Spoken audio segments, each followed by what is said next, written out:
How's it going, friends? Reckless Yuki here. Hope you guys are doing fantastic. Thank you guys so much for checking out the video. I do greatly appreciate it. And in this video, we're going to be doing a review of these, which are a pair of Cougar Immersa headsets. And I have to put a disclaimer in the video that I did not pay for these. The fine folks over at Cougar were kind enough to send this out to me for a review on my channel, so I do greatly appreciate it. But that in no way, shape, or form is going to obligate me to do a positive review of this headset. So my opinions on this are of my own, and they are not swayed in any way. And also, they didn't pay me anything extra to do this review. Basically, they sent this over for me to look at, review, and give you guys an honest opinion. So that is what I'm going to be doing in this video. And if anyone from Cougar is watching this, I do apologize for the delayed video.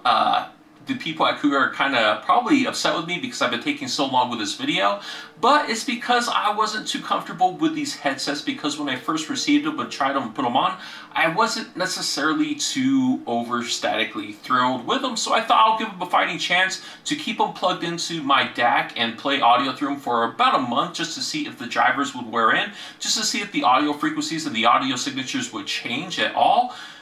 For the most part, it really didn't, but I gave it a fair fighting chance, so this is my opinions and reviews of it. And before we get into the sound quality and what I think of it, we'll just kind of go over the basic view of the headset, kind of the construction of it, and what I think as far as comfort.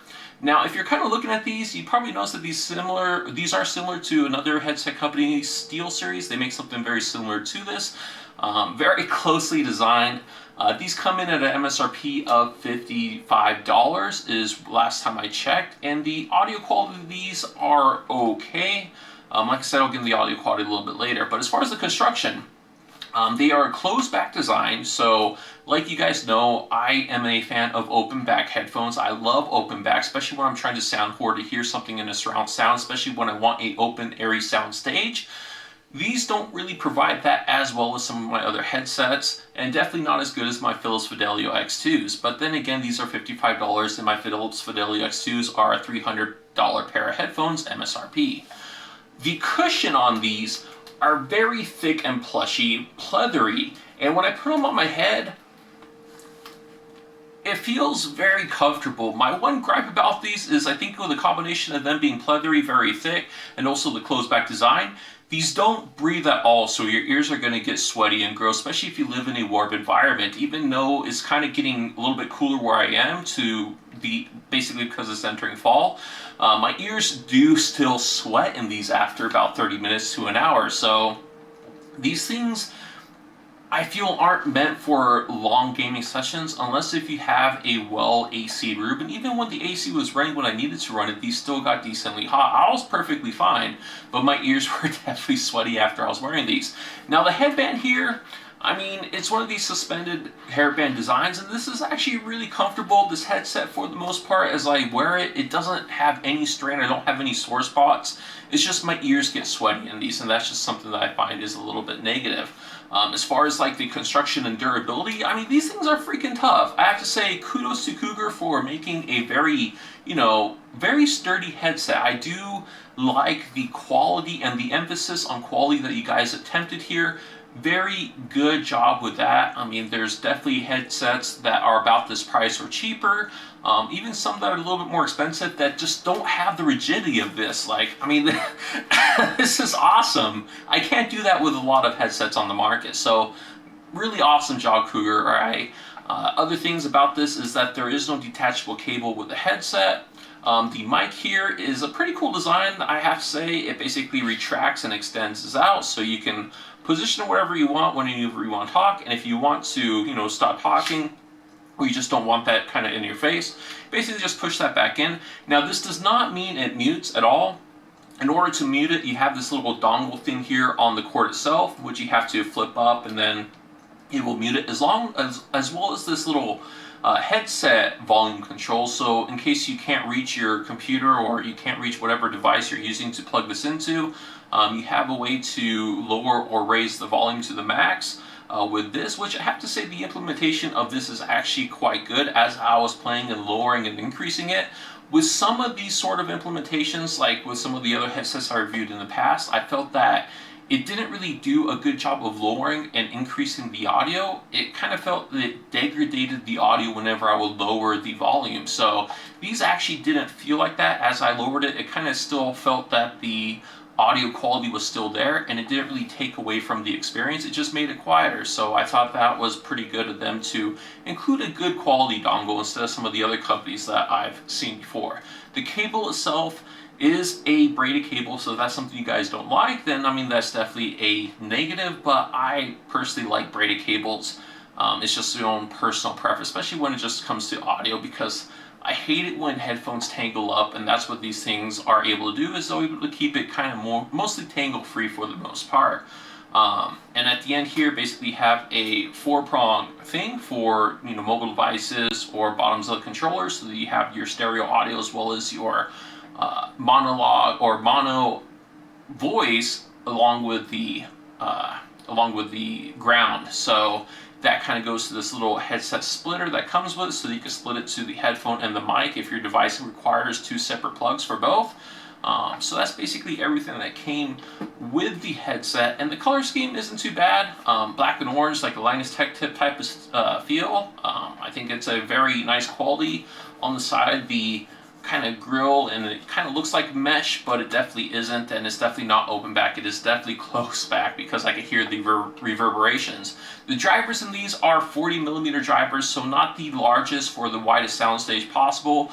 Other headsets that were just like a little bit about like $5 more than these definitely had a wider 53mm driver, which I was absolutely stunned and blown away by. You guys will probably recognize that from a previous headset review video, but these aren't bad as far as construction. Now let's get into the audio quality of these and what I think about how this performs when I'm gaming.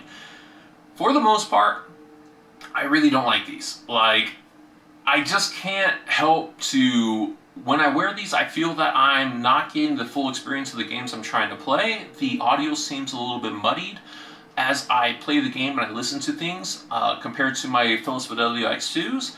As I listen to the audio, I think because of the closed back nature, and also because of the just really thick ear cups, the reverberations from the drivers right next to my ears kind of are more that really muddies up the sound. It doesn't really sound very clear, and there's no way for the audio to escape. So if you're trying to find a headset that's not going to affect other people around you, or you don't want to listen to outside noises as much, then I guess these could be an okay option.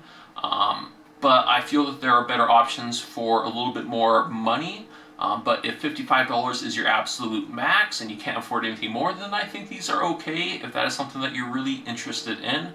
But if you can afford a little bit more, I would definitely recommend the Kingston HyperX Cloud Cores. Those headsets are just absolutely amazing. If you guys watched that video, I really did love those. Now these, for $55, are a good set. Like I said, the construction of these is very nice. I have to say, I love the construction of these Cougar, but just the audio quality is just so lacking with this. I don't like how it's muddied, how the reverberations kind of affect it, and the fact that the soundstage doesn't seem very open. As I was using this to game in Battlefield 1, I kind of felt that I wasn't able to hear things as well as I would like to, and then when I was able to put back on my Philips Fidelio X2s just to kind of get a comparison, like it felt like I was relieving my ears by listening to those over these. So that's kind of just my opinions of the audio of the cans. Now, let's move into the audio of the microphone itself. Alright, so this is the quality of the Immersa headset microphone, and I plugged this into my Zoom H1 portable recorder, which is perfectly adequate for doing this sort of a test, and I see that the audio levels are decent on my recorder, so the only thing I'll probably do with this recording is just change the audio levels to make it match with the rest of the video so it doesn't sound too quiet or too loud, but I'm not going to buffer or change the effects of the audio whatsoever. It's going to be the raw audio that this captures, which is perfectly neutral. So this is basically what you'll get. Just to kind of test the plosives and sibilants, let's just do a short little speech of peanut butter and jelly sandwiches provide adequate sustenance for all for a cheap price, something like that I did in a microphone video way back when. So this is basically the quality. Let me know what you guys think in the description or the comment sections of the video. I'm basically going to see what this sounds like as I edit it and upload it, and my experience of it will be about the same as your guys's. So I honestly don't know how this sounds, but hopefully it doesn't sound that bad. Well, alright. So I think that about concludes my review of this headset. Like I said, once again, just to kind of go over the facts that I love the construction of this. I love the quality that these offer. but it's just little things and little gripes I have with these, and also just the quality level I feel isn't as good as some of the other headsets that I've tested in the past at a similar price range. But I think that for $55, it is a pretty good buy. But if audio quality is your most important thing when it comes to a gaming headset, definitely look at the Kingston Hyper Cloud Cores. Those I think are a better buy. But if you seem to break headsets a lot and you need to do something like this, I mean, these are pretty good. So I think these are okay. Especially if you can't afford anything more than $55. And if you wait a little bit, these might drop down in price in the near future, so probably hold off on your purchase until then. If you're curious, I'll put a link in Amazon in the description below. Definitely check that out. If you are interested in these, it'll definitely help me out, and I would greatly appreciate it. So anyways, that's it for my review. Let me know what you guys think in the comment section below, and I'll talk to you guys again in the next video, alright? Thank you for watching. Bye-bye.